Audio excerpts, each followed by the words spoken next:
Google Sheets has a lot of great built-in features, but there are some things that you can't do with the native functions, and you have to branch off into AppScript to do so. But don't get afraid. You don't need any code for this tutorial. You'll use the code that I have. In worst case scenario, even though this is a super friendly tutorial, you can always throw in AI and it will help you get what you need. In this video, we're going to do two things, both of which are going to use a button to execute a task.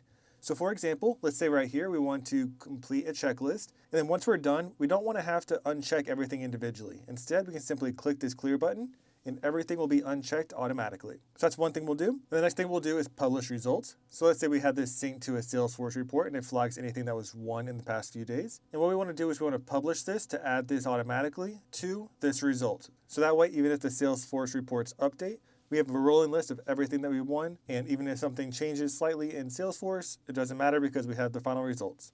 So all we have to do is hit publish, and then at the bottom of the rolling performance results, it will automatically be added to the list. All right, let me show you how to do this. So the first thing we're going to do is create that clear button. So we're going to go to sheetsbyolin.com, and you'll see this website right here. We're going to go to automation codes. And yes, you can do this from scratch with really whatever you want to do with AI.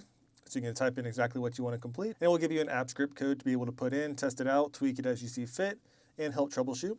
But I already have that done for you. So what we're going to do here is automation ideas clear range. So we'll click into that. And it's a super simple code. All we have to do is click on copy raw file, go back to our spreadsheet, go to extensions, AppScript, and you should see something like this where it says function, my function, untitled, and so forth. We're going to delete what's currently there and paste the script that you just copied. Let's go ahead and rename this. So we'll change this to clear, for example. Then up top here, you can click on rename project and rename it whatever you want. I'll just rename mine as clear range. All right, so just to explain what's happening here, you don't need to know how this works. All you need to know how is to edit the range. But we're calling a function called clear range, and this clear range is just something I named. So on the active sheet that we're currently on, that we're currently editing, we're going to get this range that we're defining, so D2:D, which is where our checkboxes is, and we're going to clear the content. So we're going to go ahead and save this project. When you save it for the first time, it may prompt you to authorize the AppScript. And what that's saying is that Google has not done its due diligence to vet it, go through the proper channels and all that kind of stuff to make sure it's an application, to check its safety and all that fun stuff. Basically means it's user generated, which it is. So, but it's all good. Once you authorize it, you'll be able to use it. So let's go ahead and click run just to make sure everything executes properly, make sure there's no user errors, and there's no errors at all. Perfect. So now we can go back here, and if we go check a few boxes, now we can go back to the AppScript. Let's run it. And as you can see, those checks are gone. So creating the button is super simple. We'll go to Insert, Drawing, and then we're going to click this shape. Go to Shapes, and you can click whatever you want. I'm going to click this one with the rounded rectangle. Just draw the little outline. Double click in the middle, and I'm going to type clear. Let's go ahead and highlight that. Let's make it a different font. So I'm going to do Montserrat, make it a lot bigger, bold it, and let's change the background. Let's say a yellow color. All right, now if I save and close, you'll see it pop up right here. You can click on it and then make it whatever size you want and drag it to wherever you want it. All right, so back on the AppScript, you can see right here it says clear range. Let's double click on that and copy it. This is what AppScript code we want to run based off of that button. Now we're going to click into the spreadsheet, click on the three little dots and say assign script, paste it. Oops, looks like I did too much, so I'm going to go ahead and delete that. All we want is the name of the function, so clear range. Hit OK, and now we're good. So now whenever I check some boxes, now I can hit clear, it will run the script, and those boxes will be unchecked automatically. And that's it. One thing to note is that if you click it again to try to select it, it will run it again. So you have to center click to be able to select it, and from there you can access those three dots or move it around and things like that. As you saw, it only did column D, but you can change that if you wanted to. So we can go back into the AppScript. Let's say we want to change everything from B to D, so B2 to D. We'll go ahead and save that. And now if I check some boxes and I hit clear, it's not going to just select this. It will clear everything in columns B, C, and D. So you can make it clear whatever you want, whenever you want, by just adjusting that range. All right, so for the publish, it's going to work kind of similar. The only difference is we'll use a different code. So once again, go to sheetsbyolin.com, go to automation codes, and we're going to hit publish data, and we're going to copy this code instead. So I'm going to click copy raw file, go into our spreadsheet, go to extensions, AppScript. And once again, it should look like this. We're going to delete what's currently there, paste it. Let's rename this as publish results. And then once again, you can click up here and rename the project as whatever you want. All right, so this works a little bit differently. The function that we named it is copy data without blanks. And that's because we want to copy whatever data is there, excluding all the blanks. The source sheet, which is the sheet that we're pulling the data from, is called data.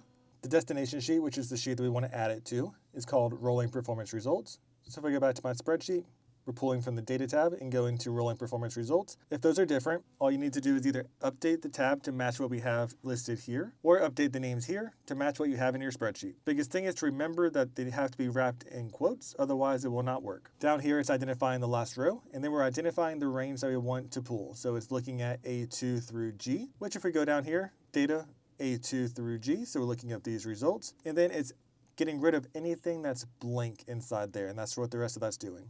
It's going to the destination sheet, which is the rolling performance results, and it's going to the last row that's currently there, adding one to it, and it's pasting it inside that row, which is the next available blank row. And that's it. So the only things you actually need to pay attention to here is this range and these two tabs. Everything else is going to work just as it needs to work without any intervention. So let's go ahead and save this. Once again, you may need to authorize it because it's technically making changes on your behalf since it hasn't been formally vetted by the Google channels. And now let's click run. And if you click run, you shouldn't get any errors.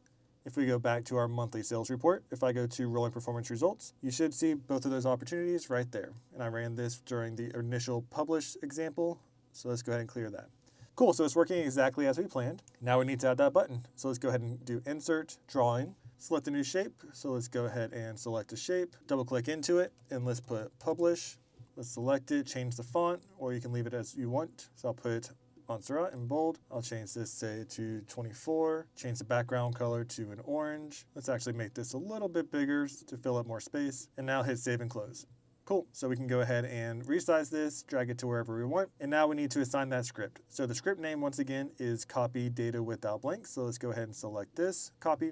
We'll click on the three dots, assign script, and we'll paste it. Hit OK, and now it's live. So now once I press this button, it's going to run the script, and once it's done, everything that's on this list will be added to the bottom of this list, which it works exactly as planned. Now, once again, you have to center click to open it up. So if you want to adjust things, if you want to rename it, whatever, you can do so. Or if you want to add an alternate text. So that way, if people are using a screen reader, it will describe what it says. So you can say, this contains a button that publishes results to the rolling performance results tab, for example, to be accessible. All right, so as you saw, it publishes everything right here to that tab. Now, what if we wanted to add another tab? So let's say we want to add something here, and let's put test, and we'll say test 1. And I'll just rename this as test whatever. Let's go ahead and center click so we can move it, drag it over. Now, if I were to press publish, it's going to only include the items that were in that initial range. It's not going to include that new column, so we need to make an adjustment to that column. So we'll go back to our app script. Instead of going A2 through G, we're going to go A2 through H, so that way that additional column is included. And we'll hit save. Let's delete these items right here. And now let's go back to our publish, and once it gets added, it should be adding that new column and all additional results. So just as a summary, make sure that the name for your source where the data is coming from matches right here. Where you want it to go matches it right here. And then the range matches it right here. Everything else will stay the same. And it's as simple as that. So as a quick summary, go to sheetsbyolin.com, go to automation codes, click on clear range, copy the raw file, go here, add it to the app script code. You can adjust the range right here. So you can make it a specific range or just one column. Save it, authorize it, add the button, assign the script using the three dots, click assign script, and add the name that's listed right here. And that's really it for that one. For publishing results, once again, go to sheetsbyolin.com. Automation codes, go to automation ideas, publish data, copy it, go into the spreadsheet that you want to add it to, go to app script, paste it, make sure that the name of the tab that the data is coming from is matching right here. Make sure that the name of the tab that it's going to is matching right here. Adjust the range to match whatever you want to be copied, and then add the button, click on the three little dots, assign script. Once again, you're assigning the function name, which is right here, and all you have to do to customize it to your specific spreadsheet is to adjust the range that is being pulled. If you haven't followed me already, don't forget to follow. Let me know if you have any questions, and like and comment for more.